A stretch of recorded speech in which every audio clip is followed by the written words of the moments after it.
waxaan ku horeynayaa arinta wada hadallada aan la yeelanay jabhadda wadaniga xoreynta Ogaadenya ONLF ee ka dhacay magaalada Asmara sida la socotaan 18 bishan September waxa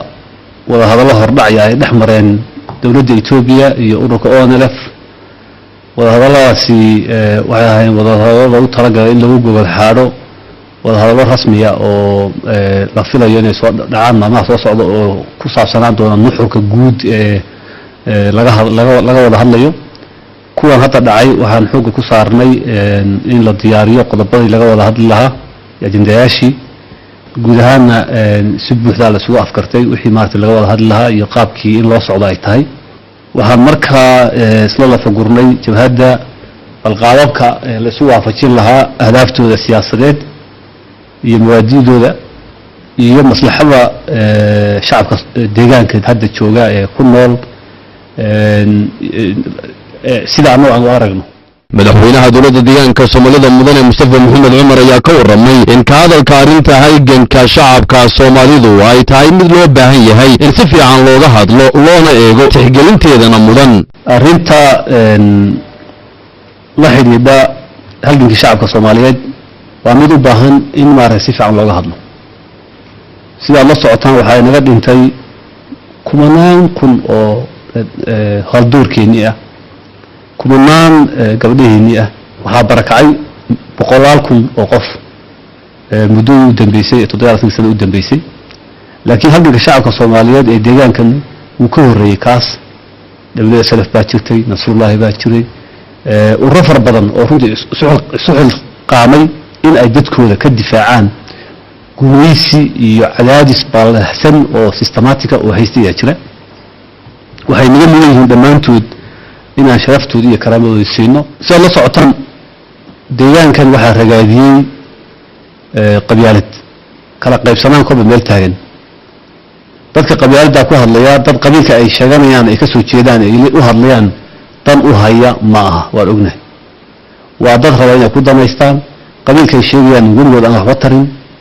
bal haday noqoto inay dhibaateeyeen ay u badan tahay waxay ama dhibaateeyeen ama dileen u badan tahay weeyaan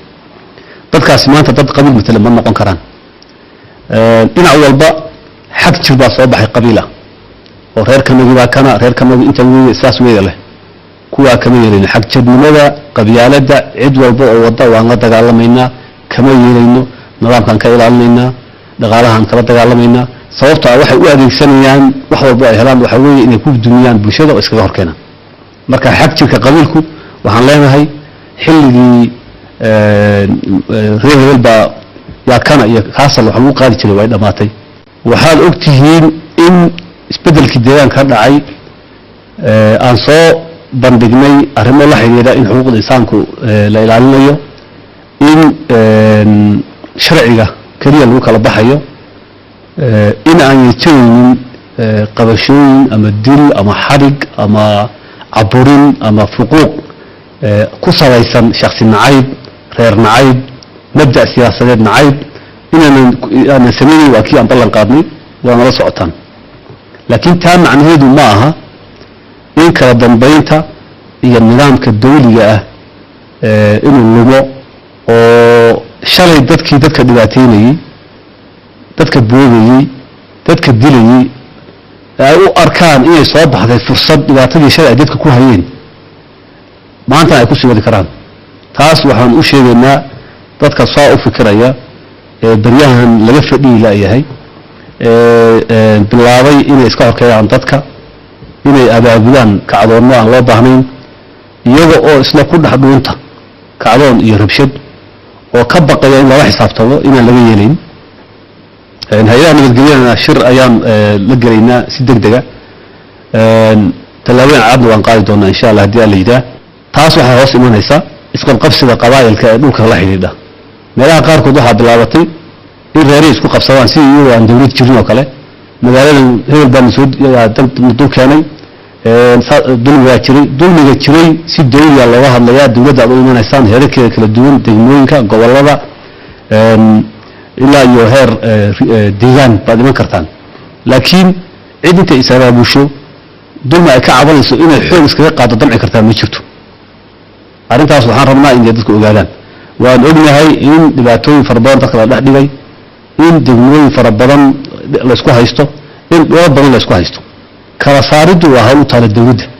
hawl u taala qabiilyo kama aha hawl u taala maleeshiya ma aha arrintaas waxaan leenahay yaan maaragtay si khaldan loo fahmin meelaha ay ka jirtana dadka joogaa waxaan ku dardaarmaynaa inay dib uga fiirsadaan waa naga go-an tahay in cadaalad darrooyinkii dhacay la xalliyo in si dawladnimo iyo si dhaqanba loo galo arrimahaas waa naga go-an tahay laakiin taa macnaheedu ma aha in dadku sharcigii qacantooda ay ku qaataan oo ay ku cilbaxaan